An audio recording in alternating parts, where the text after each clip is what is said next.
Welcome to La Habana, Cuba. This is From the Sanctioned Seat. Sanctions are essentially legal infrastructure, and travel to Cuba fits within that sanctions organization. Most confusion about legal travel to Cuba comes from not understanding how sanctions are designed to function. This episode is dedicated to the who's. Who has to comply by U.S. sanctions, and who are the key players that impose U.S. sanctions? My name is Melisa Rivière. I'm an anthropologist and a certified sanctions specialist. I'm also the founder and director of Son Dos Alas, an educational travel company. I'm here today to break down U.S. Cuba sanctions so we can better understand legal travel to Cuba. So join me. A fun fact that few people know is that many of these classic American cars in the 1950s, they were actually test driven here in Cuba, in Havana, Cuba, before entering the US market. There's a long history of these American classic cars here in Cuba. That's why I can think of no better place from which to talk to you about US sanctions, because these classic American cars are not just beautiful relics of the past. They are the practical living proof of US sanctions on Cuba today. Yes, many see them as icons of resilience because many Cubans can't import the parts, so they have to fabricate from machinery that connecting Toyota engines and Mercedes-Benz transmissions to a 1956 Chevrolet. Yes, it demonstrates resilience. It also gives us an existing record, a practical record of US sanctions on Cuba. And that's why we've chosen these classic cars to house From the Sanctioned Seat.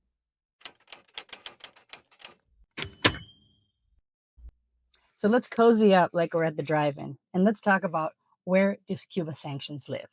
At their core, US sanctions are administrative controls of economic activities. They do not operate as a total ban, but rather they operate through exemptions and through authorizations.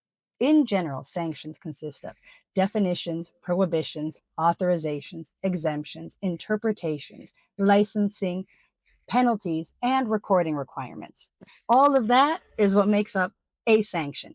And again, as we saw in previous episodes, Cuba sanctions are various systems and architectures of sanctions. So sanctions regulate how money moves, how people move money, how services are provided, and how cross-border transactions occur. They're enforced through banks, through compliance departments, through reporting requirements, audits, and record keeping. Cuba sanctions lie within the Trading with the Enemy Act. It's a 1917 law from the World War I times. The original purpose was very straightforward. It was to give the United States authority to restrict trade and financial transactions with hostile nations during a time of war. It was later in 1963 that Cuba enters TWIA, Trading with the Enemy Act, and that designation remains in place today, making Cuba the only country that still is sanctioned under the World War I Trading with the Enemy Act. Because TWIA is fundamentally different from other modern sanctions regimes, it allows for broad, comprehensive controls over economic activities, not just targeted measures at specific sectors of the market or specific entities or individuals. Under TWIA, most transactions involving Cuba are prohibited unless they're explicitly authorized, and that's where licenses come in. We'll talk about that, general and specific licenses. That's where compliance enters the picture. Legal travel to Cuba does not exist because sanctions are lifted. Legal travel to Cuba exists because those permissions are carved directly into the sanctions law. Those exceptions are administered through the Cuban Assets Control Regulations. We also sometimes refer to them in brief as the CACRs. The CACRs are administered by the Office of Foreign Assets Controls, and they define what U.S. persons may and may not do in relation to Cuba. They spell out precisely what are the prohibited transactions and what are the authorized activities.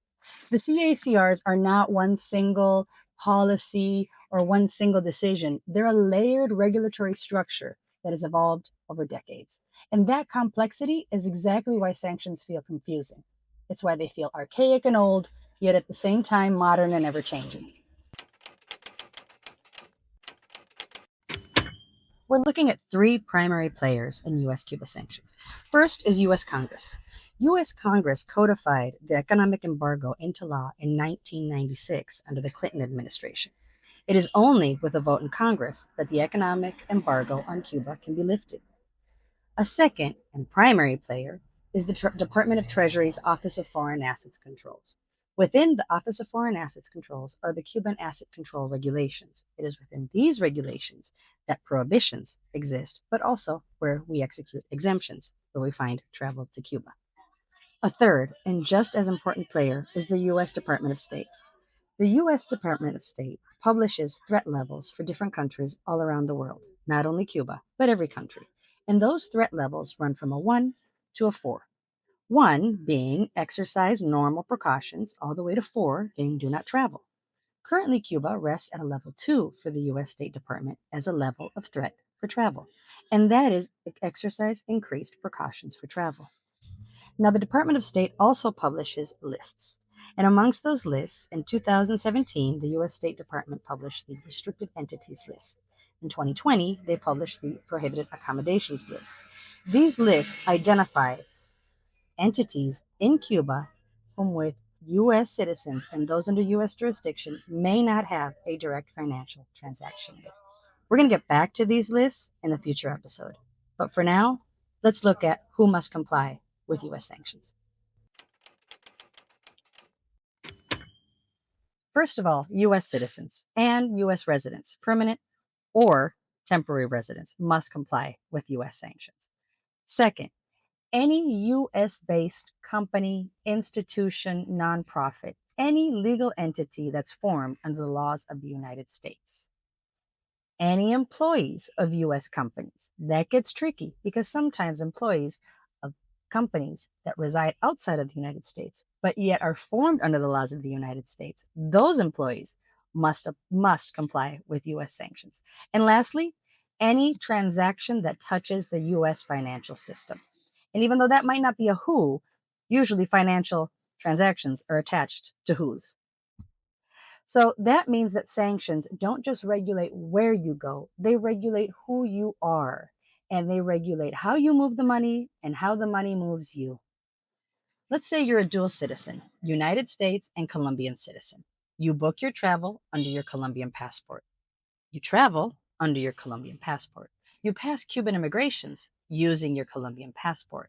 Now, if you're also a dual citizen of the United States, you're still under U.S. jurisdiction, and you must still comply with OFAC regulations. If you're a U.S. resident, you must still comply with OFAC regulations. That means that you must travel under valid OFAC authorization. Your activities must meet the requirements of that authorization, and you must comply by U.S. jurisdiction regardless of which passport you use to travel. Let's take a second example. You're a U.S. company that's doing U.S. travel to Cuba, but you're taking a group of French citizens. Those French citizens travel on their EU passport.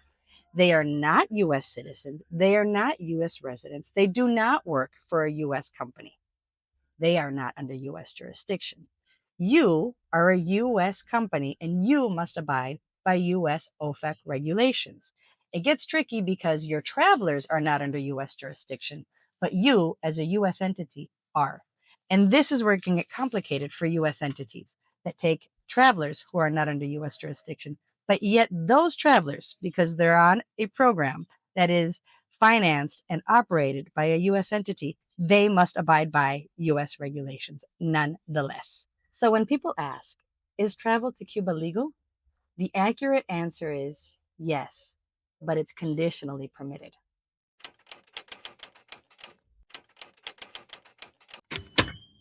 Within the OFAC CACRs, there's a general license and a specific license for travel to Cuba. Now, if your travel falls under one of the 12 categories that's authorized by OFAC, you do not need to request a specific license for travel. We'll get into that in a different episode. For now, what's important? There are 12 authorized categories under which U.S. persons may travel legally to Cuba, provided that they comply with the rules. Travel is not prohibited by default. It's conditioned based on the purpose and the conduct of activities that take place during the travel. That distinction gets lost in almost every headline. In this series, I'm not going to do an inventory of all the 12 categories. We can look to that a little bit further down the road. In this series, I'm going to focus on the 3 categories that I have the most experience with, and that Son Dos Alas, as an educational travel service provider, focuses on. The 3 categories that we're going to look at a little bit more in depth in this series are educational activities, or learning that is planned, it's substantive, and it's documented. Professional research and professional meetings, which is field specific activity that defines research and defines areas of expertise. And lastly, support for the Cuban people. That's purposeful interactions with Cuba's independent civil society or non state actors. These categories are not symbolic, they're truly operational. They are the legal pathways through which teaching, research, collaboration, and exchange actually take place within and inside Cuba's sanctioned regimes. Today's key takeaways are the who's, who must comply, and who are the key players. Because those details of authorized pathways, those are important for universities, for students, for professionals, for families, and for travel operators that are making decisions based on managing real and sometimes also perceived levels of risk. So let's remember travel to Cuba is legal. That's your most important takeaway. And perhaps your second takeaway is you should do it with Son Dos Alas.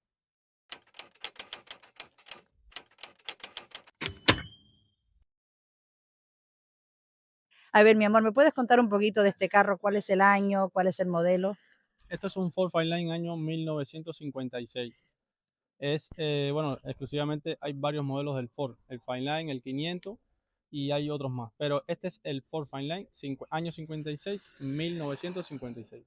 Y contame, muchas de las partes, me imagino que no las podés conseguir esas partes aquí en Cuba. ¿Cómo haces para reparaciones y mantener el carro andando? Bueno, aquí hay que, primero que todo hay que hacer magia, porque las piezas son caras y escasas. En este caso es un Ford, pero en el interior tiene un Mercedes-Benz automático. El motor es del año 2006. Déjame hacerte una pregunta. ¿Ese motor de Mercedes, porque me imagino que el motor Ford no se consigue aquí? No, piezas como esas originales no existen en Cuba. Y si en caso de que existieran, tienen muchos años de deterioro y de explotación. ¿Podemos abrir el capó y ver el motor y Sí, ver cómo claro. lo has montado? Sí, sí, claro, Por claro. favor.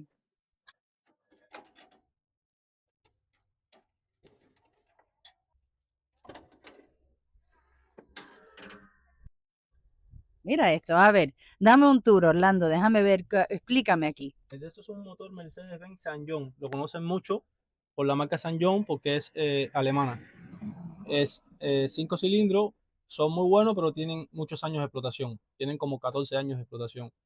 Es diésel y su mecánica es muy convencional. Nada electrónico, nada de sensores y por eso lo usamos mucho, porque son eficientes para Cuba. El combustible es malo, los aceites y demás. Por eso lo usamos así, San John, Vito y San John. ¿Y el radiador, la caja de Sí, cambios son originales? la caja de cambios son del propio motor Mercedes-Benz, que es lo más eficiente. El radiador sí es de los años más atrás porque son más eficientes que los de ahora, o productos de durabilidad, que son de aluminio, de bronce y demás. Pero originalmente, el motor y la caja sí son juntos, pero son del año 2006. Mercedes-Benz 2006. Mercedes-Benz, sí. ¿Y qué es lo que queda original de este carro? Bueno, normalmente todos sus interiores, chavistería, guardafangos, capó, parabrisas, el Chasis. frente, sí, el chasis también. Ya su dirección todavía está bastante, aunque modificada, pero sí tiene muchas cosas originales. Todos los cubanos le cogen cariño a sus autos y hay quien hasta los nombran. Yo, por ejemplo, le nombro que es un guerrillero, porque realmente el combustible es malo, las piezas escasas, las calles, el deterioro del salitre, del mar, de la lluvia, y se mantienen bien. Entonces, digo que mejores que ellos no existe ninguno. Muchísimas gracias, Bueno, Orlando. bueno. Muchas gracias.